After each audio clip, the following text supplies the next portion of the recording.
Do'stlar, bugun chellenjda 5-kuni va men parhezni buzdim. Ha do'stlar, men atayla buzdim. Sababi meni kuzatayotgan insonlar, misol uchun mana shunday parhezni buzib qo'ysa nima bo'ladi degan ma'noda, shunga javob sifatida.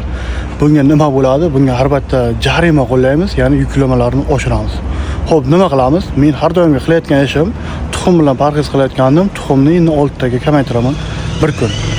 Xo'p, daroshkaga, sport zalga borganimda 40 minut yurayotgandim. Oddiy yurish, 20 minut tezroq yurish. Endi shuni 2x qilamiz, ya'ni 80 minut.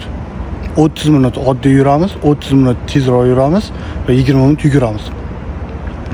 Xo'p, ertalab 1 soat, kechga 1 soat yurayotgandim. Endi shular 2 soatga cho'ziladi. 3 xil press mashqlarini qilamiz.